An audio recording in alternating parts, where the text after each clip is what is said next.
नमस्ते। बाबा रामदेव जी, रामदेव पीर की गाथा राजस्थान की संस्कृति और लोक चेतना का एक अभिन्न हिस्सा है। वे केवल एक लोक देवता नहीं, बल्कि सांप्रदायिक सद्भाव और सामाजिक सुधार के प्रतीक हैं। यहाँ बाबा रामदेव जी की विस्तृत जीवनी और उनकी महिमा प्रस्तुत है। बाबा रामदेव जी, लोक देवता और समाज सुधारक की अमर गाथा। जन्म और अवतार की कथा। बाबा रामदेव जी का जन्म विक्रम संवत 1409, कुछ मान्यताओं के अनुसार 1405 में राजस्थान के बाड़मेर जिले की शिव तहसील के उड़ुका समीर गांव में हुआ था। उनके पिता अजमल जी तंवर पोकरण के राजा थे और माता का नाम मैनादे था। कहा जाता है कि अजमल जी ने संतान थे और वे द्वारकाधीश भगवान श्री कृष्ण के अनन्य भक्त थे। उनकी भक्ति से प्रसन्न होकर भगवान ने उन्हें दर्शन दिए और स्वयं उनके घर पुत्र रूप में जन्म लेने का वचन दिया। भाद्रपद शुक्ल द्वितीया बाबेरी दूज को बाबा रामदेव जी का जन्म हुआ। उनके बड़े भाई का नाम वीरम देव था, जिन्हें बलराम का अवतार माना जाता है। बाल्यकाल और चमत्कार परिचय। रामदेव जी बचपन से ही असाधारण प्रतिभा के धनी थे। उनके जीवन से जुड़ी कई चमत्कारिक घटनाएं हैं, जिन्हें राजस्थानीय भाषा में परचा कहा जाता है। कपड़े का घोड़ा। बचपन में जब उन्होंने खिलौने के लिए हट किया, तो उन्हें कपड़े का घोड़ा दिया गया। वे उस कपड़े के घोड़े को लेकर आकाश में उड़ गए, जिसने उनकी दैवीय शक्तियों का परिचय दिया। भैरव राक्षस का वध। पोकरण क्षेत्र में भैरव नामक एक क्रूर राक्षस का आतंक था। रामदेव जी ने अपनी शक्ति से उस राक्षस का अंत किया और जनता को उसके भय से मुक्त कराया।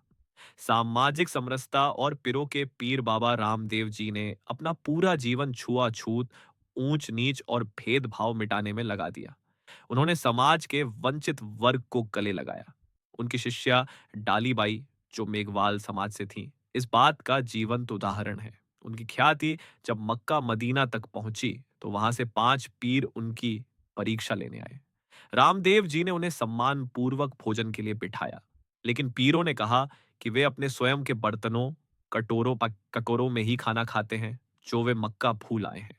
तब बाबा ने अपनी चमत्कारिक शक्ति से उनके वही कटोरे पल भर में वहां मंगा दिए। ये देख पीर नतमस्तक हो गए और उन्होंने कहा, मैं तो केवल पीर, हां, थे तो पिरा रा पीर हो। हम तो सिर्फ पीर हैं, आप तो पीरों के भी पीर हैं। तब से उन्हें रामशाह पीर के नाम से भी जाना जाने लगा। रामदेवरा की स्थापना और समाधि। बाबा रामदेव जी ने पोकरण को अपनी भतीजी को दहेज में दे दिया और स्वयं रुणेचा, वर्तमान रामदेवरा नामक स्थान पर निवास किया। वहां उन्होंने एक तालाब का निर्माण करवाया, जिसे आज राम सरोवर के नाम से जाना जाता है। भाद्रपद शुक्ल एकादशी विक्रम संवत 1442 को बाबा रामदेव जी ने जीवित समाधि लेने का निर्णय लिया। उनकी परम भक्त डालीबाई ने उनसे एक दिन पहले वहीं समाधि ली थी। आज रुणेचा में उनकी भव्य समाधि बनी हुई है, जहां हर साल लाखों श्रद्धालु माथा टेकने आते हैं। पूजा और परंपराएं। ध्वजा नेजा। बाबा के मंदिर पर 5 रंगों की ध्वजा फहराई जाती है, जिसे नेजा कहते हैं। पगल्या। भक्त बाबा के पद चिन्हों पगल्या की पूजा करते हैं। ब्यावले। बाबा की महिमा के गीतों को ब्यावले कहा जाता है। कामड़िया पंथ। बाबा ने कामड़िया पंथ की स्थापना की थी। इस पंथ की महिलाएं प्रसिद्ध 13 ताली नृत्य करती हैं। बाबा रामदेव जी के प्रमुख सिद्धांत ईश्वर एक है। उन्होंने मूर्ति पूजा के आडंबरों के बजाय सात्विक भक्ति पर जोर दिया। मानवता सर्वोपरि। उन्होंने जात पात के भेदभाव को पूरी तरह नकारा। जीव सेवा। असहायों और बीमारों, विशेषकर कुष्ठ रोगियों की सेवा करना ही सबसे बड़ा धर्म माना। निष्कर्ष, बाबा रामदेव जी का जीवन हमें सिखाता है कि वीरता और अध्यात्म का असली उद्देश्य समाज के अंतिम व्यक्ति की सेवा करना है। आज भी खम्मा खम्मा के जयकारों के साथ राजस्थान और गुजरात की गलियां गूंजती हैं, जो उनकी अमर विरासत का प्रमाण है। क्या आप बाबा रामदेव जी के किसी विशेष चमत्कार, परिचय या उनके द्वारा रचित 24 वाणियाओं के बाबा के सभी भक्त वीडियो को लाइक व सब्सक्राइब जरूर करें। बाबा उसके परिवार को हमेशा खुश रखेंगे।